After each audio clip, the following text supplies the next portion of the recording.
Hello students, इससे पिछले video में हमने जीव जनन कैसे करते हैं इस पाठ के कुछ टॉपिक पढ़े हैं। यानी हमने जनन पढ़ा, जनन क्या होता है, जनन का महत्व, जनन क्यों जरूरी है, जनन के प्रकार, ये सब बातें हमने पढ़ी हैं। यानी हमने अध्याय को समझ लिया है। अब इस अध्याय में जो आगे के टॉपिक्स हैं उन्हें हमें पढ़ना है। तो जैसा कि हमने पिछले वीडियो में पढ़ा है कि जनन दो तरह का होता है, एक होता है अलैंगिक जनन और एक होता है लैंगिक जनन। तो पहले हम अलैंगिक जनन को पढ़ेंगे, उसके बाद लैंगिक जनन को पढ़ेंगे। तो जो अलैंगिक जनन है ये जंतुओं में भी होता है और पौधों में भी होता है। तो पहले हम जंतुओं को देख लेते हैं। तो हमारा जो टॉपिक है वो है जंतुओं में अलैंगिक जनन, एसेक्सुअल रिप्रोडक्शन इन एनिमल्स।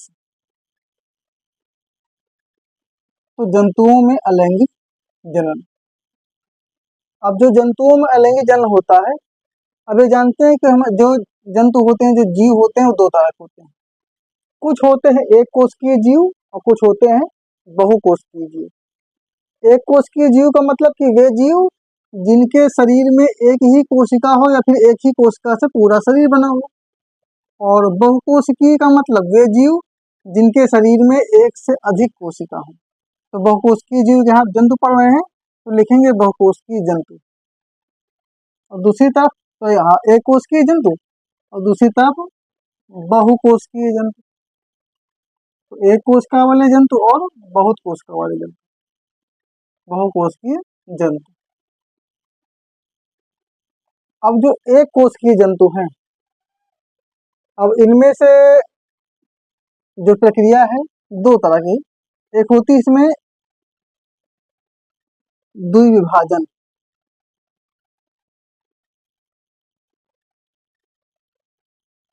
एक प्रक्रिया होती है खंडन।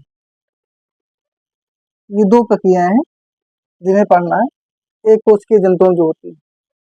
बहुकोशिकीय जंतुओं में जो प्रक्रियाएं हैं, एक है बहुविखंडन,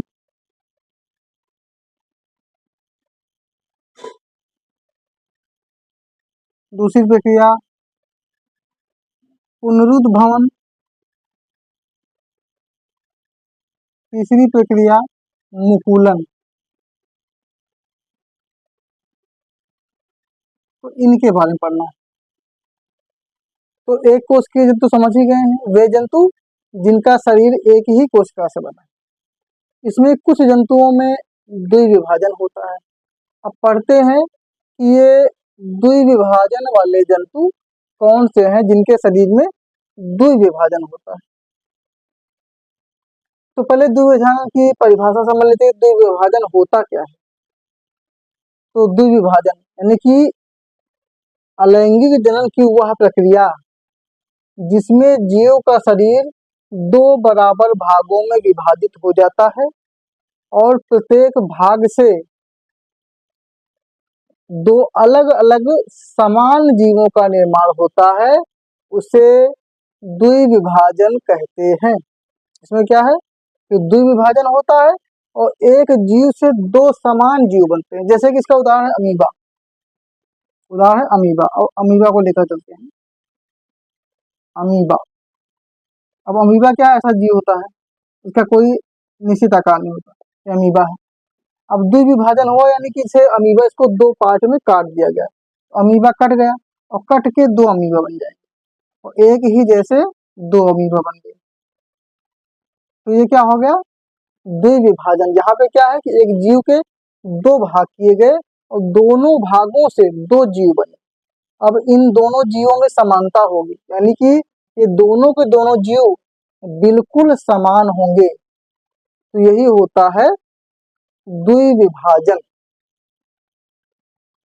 अब बात करते हैं खंडन की।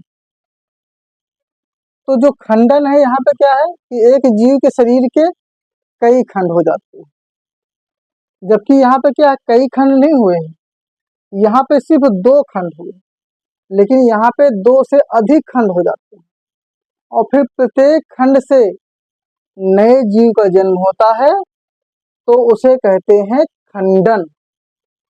जैसे कि उदाहरण ले लेते हैं, तो इसका उदाहरण एक है जिसको कहते हैं स्पाइरोगायरा, यूलोथ्रिक्स भी आते हैं, तो स्पाइरोगायरा ही जीव, स्पाइरोगायरा। अब इस जीव में क्या है, इस जीव के इसमें शरीर है, इस प्रकार से होता है। अब इसके शरीर के मान लीजिए कई खंड हो गए, तो कई खंड हो गए तो प्रत्येक खंड से नए नए जीव बन जाएंगे, जितने खंड हुआ अब उतने प्रकार के जीव बन जाएंगे। इसी को कहते हैं खंडन, यानी यहाँ पे जनन की वह प्रक्रिया जिसमें एक जीव के शरीर के कई खंड हो जाते हैं और फिर प्रत्येक खंड से एक नए जीव की उत्पत्ति होती है, इसे खंडन कहते हैं। तो ये तो हो गए एक कोश की। अब आते हैं बहुकोश की। खंडन और बहुविखंडन ये दोनों एक ही जैसी प्रक्रिया है, बस फर्क है एक कोश की और बहुकोश की का, बिल्कुल एक ही जैसा होता है। जनन की, अलैंगिक जनन की वह प्रक्रिया जिसमें जीव के शरीर के कई खंड हो जाते हैं और फिर प्रत्येक खंड से एक नया जीव बनता है, उसे बहुविखंडन कहते हैं। जैसे कि उदाहरण यूलोथ्रिक्स, यूलोथ्रिक्स मान लीजिए जीव है यूलोथ्रिक्स। अब उसके मान लीजिए कई सारे खंड हो गए, तो जितने खंड हुए प्रत्येक खंड से नया जीव बन गया, इसे क्या कहेंगे, बहुविखंडन। अलैंगिक जनन की वह प्रक्रिया जिसमें जीव के शरीर के कई खंड हो जाएं, उसे बहुविखंडन कहते हैं। तो खंडन बहुविखंडन एक ही बात है, बस फर्क क्या है एक कोश की जीव और बहुकोश की जीव का। अब इसके बाद हम बात करते हैं पुनरुद्भवन की। पुनरुद्भवन इसमें क्या होता है, जनन की वह प्रक्रिया जिसमें जीव के शरीर का कोई खंड कट जाता है तो उस खंड से एक नए जीव का निर्माण हो जाता है, इसे पुनरुद्भवन कहते हैं। यानी कोई पार्ट कटा और उस पार्ट से नया जीव बन जाएगा। तो ये क्षमता सबसे ज्यादा पाई जाती है प्लेनेरिया नाम के जीव, प्लेनेरिया। अब प्लेनेरिया एक जीव है, ये ऐसे टाइप का होता है प्लेनेरिया। हमारी के शरीर का ये पार्ट कट गया, तो जो पार्ट कट गया उस पार्ट से एक नया प्लेनेरिया बन जाएगा। पुनरुद्भवन यानी वो भाग फिर से उग जाता है, इसे पुनरुद्भवन कहते हैं। फिर एक और प्रक्रिया है मुकुलन, बडिंग। इसमें क्या है कि मुकुलन अलैंगिक जनन की वह प्रक्रिया जिसमें जीव के शरीर से एक गांठ जैसी संरचना निकलती है जिसे मुकुल कहते हैं और बाद में उसी मुकुल से एक नए जीव का जन्म हो जाता है, इसे मुकुलन कहते हैं। जैसे इसका उदाहरण है हाइड्रा। अब हाइड्रा क्या है, ऐसा एक जीव है।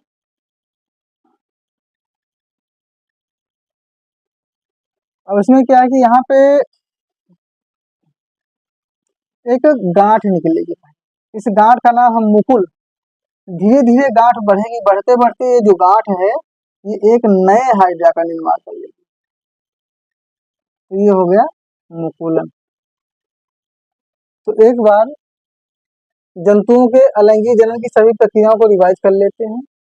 जंतुओं में अलैंगिक जनन क्या है, एक कोशिका वाले जंतुओं में भी अलैंगिक जनन होता है और एक से अधिक कोशिका वाले जंतुओं में भी अलैंगिक जनन होता है। सबकी अलग अलग प्रक्रियाएं होती हैं। अब जैसे कि एक कोशिका में द्विविभाजन, तो जनन की वह प्रक्रिया है जिसमें जीव का शरीर दो भागों में टूटता है, फिर दोनों भागों से दो समान जीव बन जाते हैं, जैसे अमीबा हुआ। खंडन, जीव का शरीर कई भागों में टूट जाता है और प्रत्येक भाग से अलग अलग जीव बन जाते हैं, जैसे स्पाइरोगायरा। बहुविखंडन ये भी वैसा ही है कि जीव का शरीर कई भागों में टूटता है, प्रत्येक भाग से नया जीव बन जाता है, जैसे कि यूलोथ्रिक्स में।